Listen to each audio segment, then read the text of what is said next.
56, and that at a time when his captain and the main strike bowler, Kapil Dev, was unable to take any proper place in the bowling lineup. Binney wasn't on song either. Amarnath bowled just 2 overs, but the spinners did a terrific job as well. 22 overs for Maninder Singh and 2 wickets, and Ravi Shastri had the one that came his way before the tea interval. Now the card for England at stumps at the close of the 4th day, 231 for 9. It was very important they got through to the final day so they could take up a little bit of time and have the 10 minutes between innings to make things just that much more difficult for the Indian batsmen. But I think this is going to be a good contest. The match situation coming into the 5th morning, England 231 ahead. That's not going to be easy. The pitch is just playing a few tricks again, and I think we might be in for a tremendous cricket match. The 5th day here, England will look at it in a positive manner. They'll know that they need to go all out for a victory, and I have a feeling that there'll be lots and lots of excitement. Bear in mind that this Indian batting lineup is very, very strong. They go right down to number 10 with all-round. And Bruce French has gone, caught by Kieran Murray. Oh, well caught. What a splendid catch by Mohammad Azharuddin. End of the innings, 235. India need 236 to win. Embry's 27 not out. Does great catch. Yes, Radford forced onto the back foot here. Whenever he's played forward, he's looked good, but he started to come forward, forced onto the back foot, and that really was a very, very low catch indeed. That just did carry. Indeed it.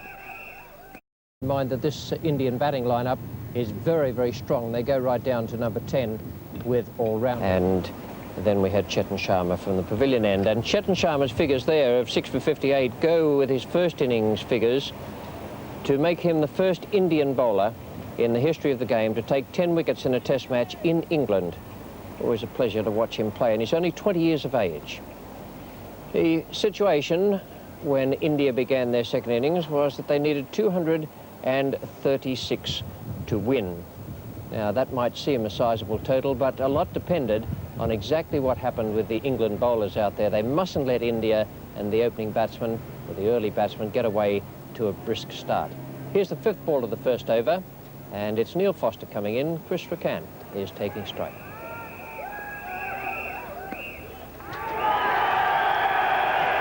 Just a question of whether or not he played at it, and I think he did, so it'll be 4 leg byes. It's very vital that England get the ball in the right line and length, and Neil Foster hurrying down the leg side. That's the 3rd time, and he can't afford to give runs away like that early on in the innings.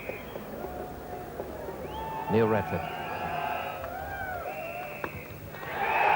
Didn't quite time that.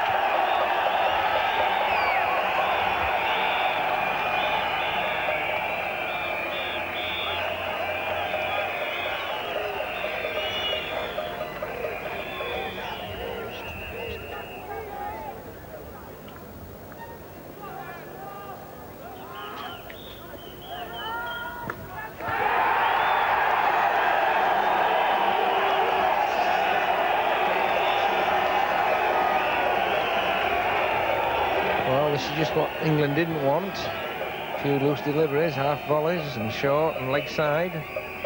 And the scoreboard fairly rattling around with 16 on the board, and we're still in the 2nd over. So Neil Foster tries again.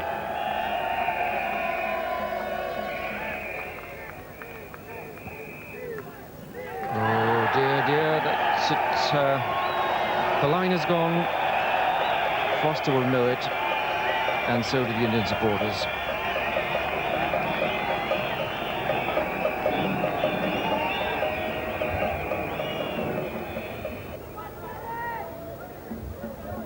So Pringle to Shrikant.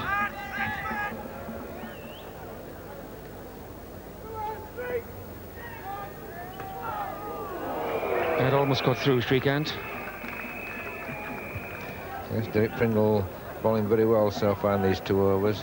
Nipping back there and just getting that back leg in the way. I probably might just take the leg stump. Well, that's interesting. It's the change of end for Neil Foster.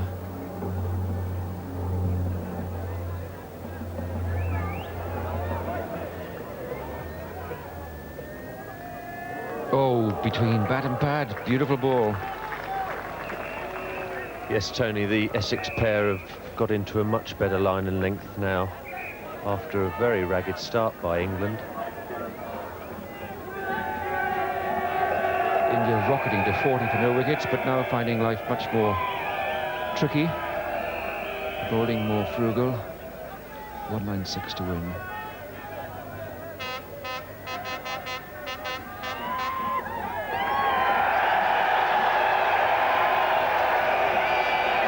Well, that's how we started. A succession of nudges down the leg side, very expensive for England.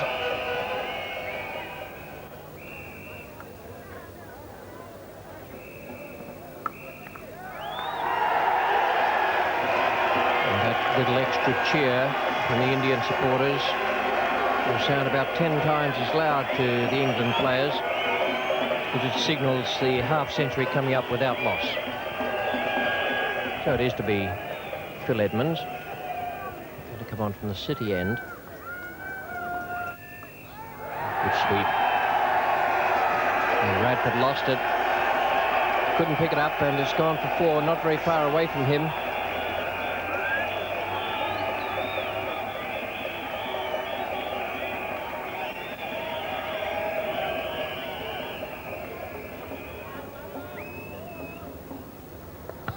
It's in the air, and it must be out. Pringle has taken it. That's well bowled by Edmonds. It's just the break England need. They have to get a wicket. 58 runs are on the board, and Edmonds was prepared to buy there.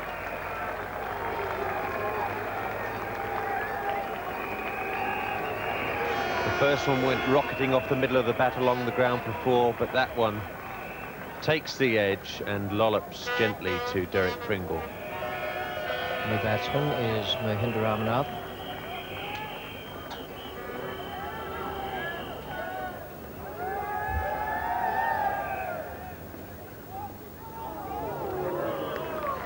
That's the one the bowler dreams about. First ball goes to the new batsman and it whistles past the outside edge.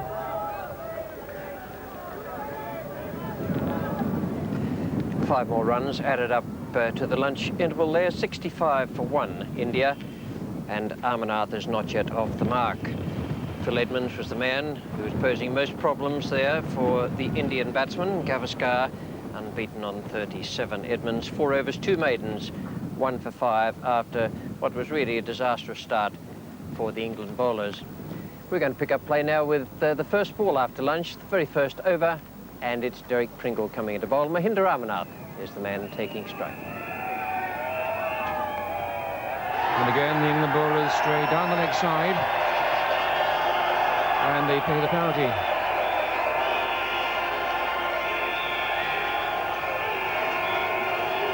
The morning session, India got a flying start, and this is the first ball after lunch. Seems to be the same pattern.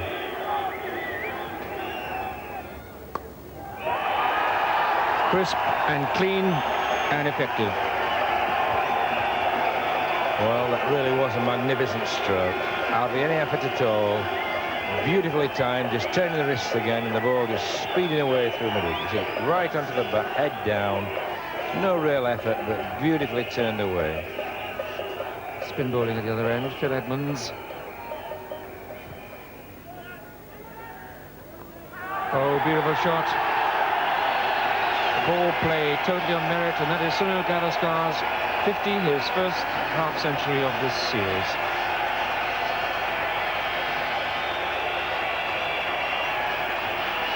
In the first Test match innings of 34 and 22, in the second of 35 and 1, 29 here in the first innings. He's almost got going every time. But this is the little maestro's first half-century, and he is delighted with all his supporters at Birmingham. It's still to be Pringle from the commentary end to bowl to Amarnath. That's the one that got away. Actually, Mike Batting got a fingertip to it very painfully too. And it's very important because that was flying through and would easily have beaten third man to the boundary for 4.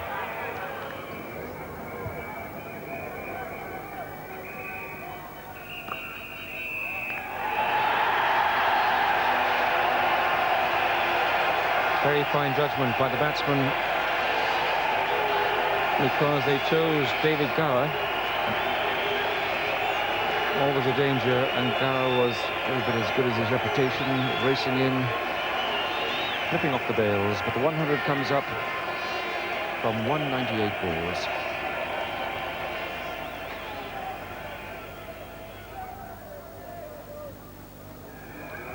Certainly plenty of help in the wicket here for Phil Edmonds. Pitching roundabout off and really turning and bouncing.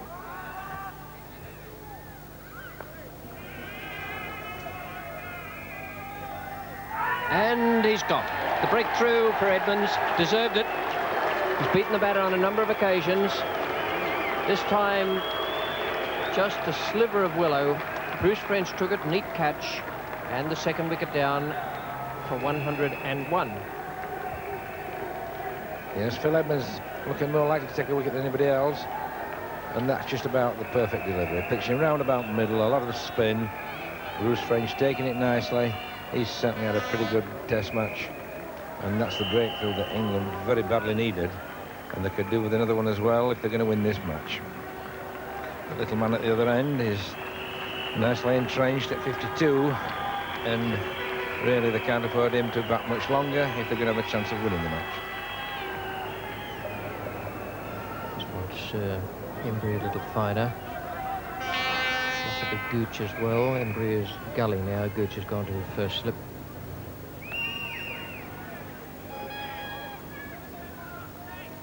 Oh, there's the second one. Now Edmonds has 3. Second one in just the last 5 minutes for Phil Edmonds, having originally picked up Srikanth. So 3 down now, and that's a different atmosphere from the England team. Again, very fine delivery, pitched very straight off stump, not quite as much across as the previous wicket, but certainly pitching off stump he had to play, and it turned quite a lot there. And that's Ben Sarker, who's had probably that little bit of luck that's been going in this series and made a lot of runs, but he ran out of it today. But certainly very fine bowling now from Phil Edmonds. I thought all along he had the temperament to bowl at this level when the pressure was on, and it's proving so at the moment. Mohammad Azruddin comes out now. Neil Foster bowled from his commentary end with a new ball at the start of the Indian innings. Completely lost his line, fired the ball down the leg side, and Sunil Gavaskar and Srikanth helped themselves.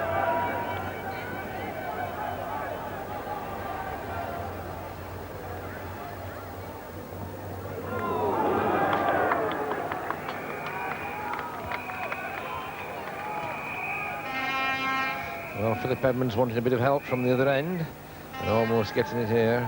Azruddin, a flash at that, it just cleared the top of the bat.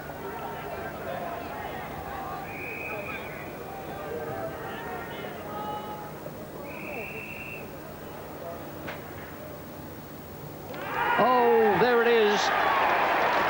Foster has got him with the short pitcher. Gavaskar has followed it. Another one caught behind the wicket. Now that's interesting. 104 for 4. This is a match, Bob. Yes, Richard, this is a super piece of bowling from Neil Foster.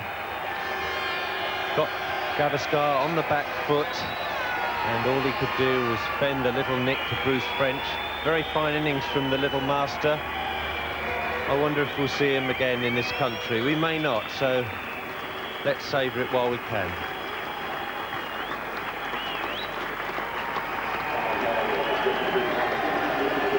By Bruce French off Foster. 54 he made. No, 54 delightful runs. Not just the longest serving member of the Test cricket community, but one of the greatest ever to set foot on a field. So, after Edmonds' trio of wickets, it's time for the seamer to have his turn. And with Gavaskar gone, we have 2 batsmen on no score, and England are able to start turning the screw. Ravi Shastri is the new man.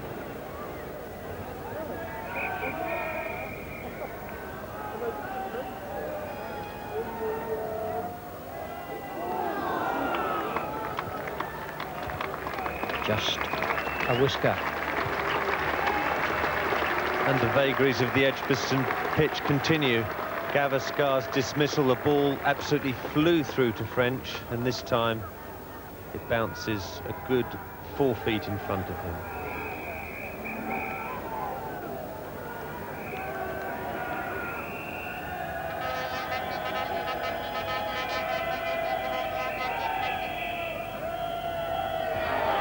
Oh, good catch!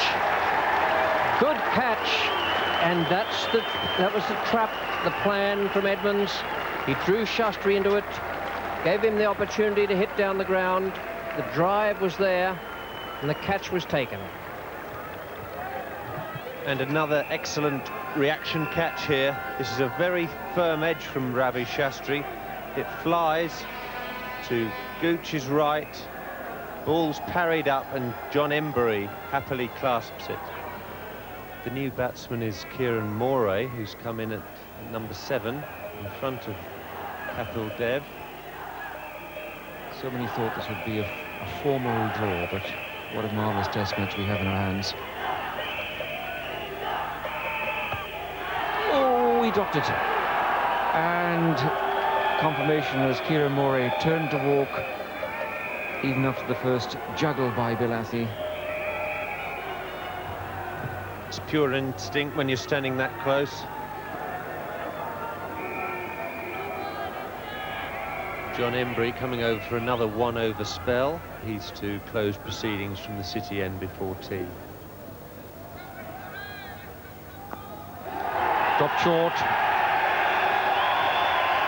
Beautifully picked up by Kieran Moray. Saw that very quickly. John Embury trying to pull the ball down, bowl a quicker one.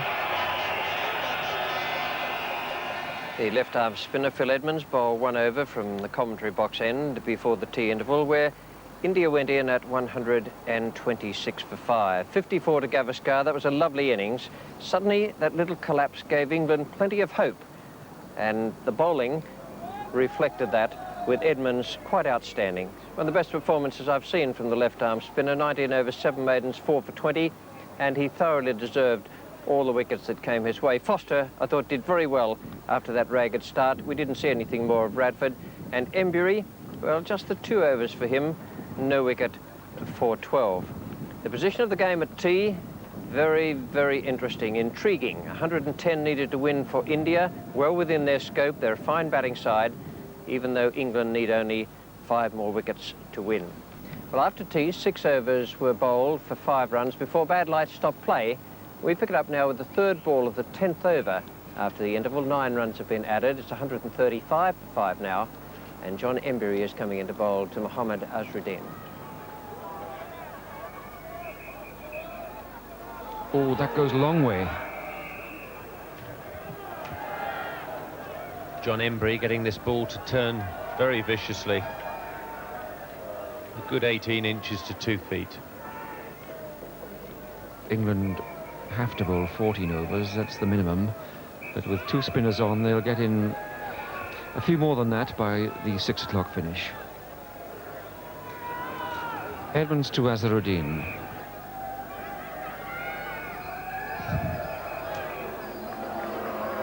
A superb take by David Gower. There's an immediate reaction, not off the bat, of course. Gower, brilliant fielder at that silly point position. So Mike Gatting has abandoned his plans to bowl a lot of deliveries. He's gone back to his seamer, Neil Foster, who bowled very well indeed earlier in the day.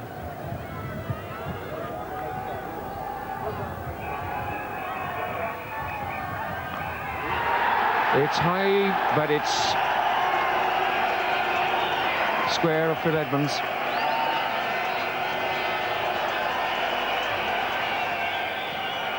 Well, those shots can go anywhere, but more likely to go square on a slow pitch. 1:44 for 5. So you see the clock there above the scoreboard says half an hour's play left. And overs remaining 11. England have to bowl a minimum of 11 overs.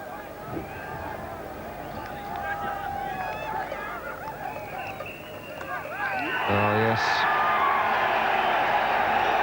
Now that's where Foster started bowling, right at the start, at the beginning, and that's where he was going all the time, through mid-wicket. And how they love to play that shot.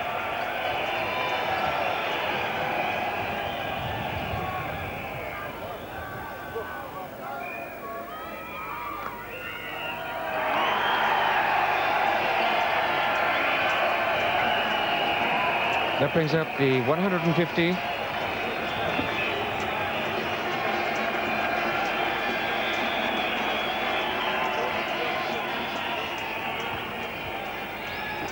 Extra man comes in, close on the offside now.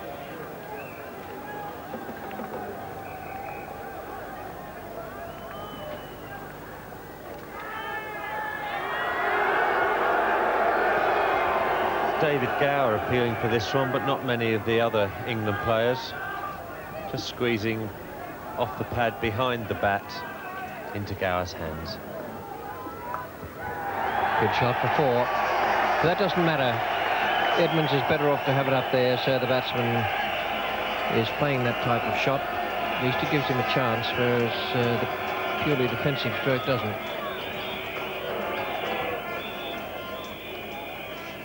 England now needing 1 wicket in every remaining over, or the equivalent thereof.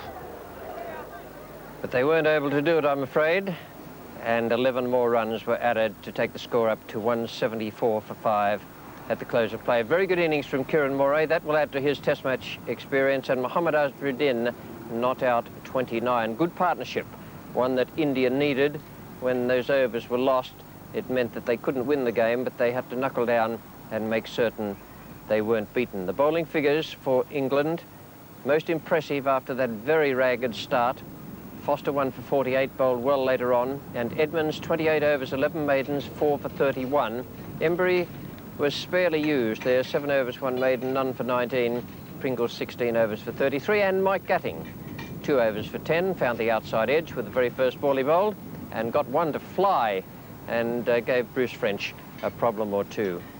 England's first innings 390, matched by India. England 235, and India needing 236 to win were 174 for 5. The match was drawn, and India won the series 2-0, having beaten England by 5 wickets at Lord's, and then by 279 runs at Headingley. The third at Edgbaston was drawn.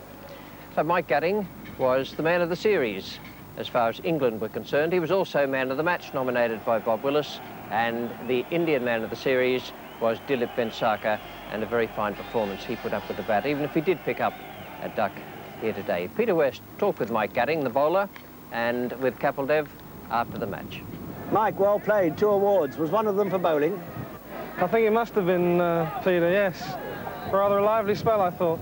Also for a coming series, and good luck to everybody here watching the series. I think they will have wonderful series against New Zealand. I think that's a very good note to end on. Thank you both. Thank you, Captain. Overcast morning at Lord's, a capacity crowd.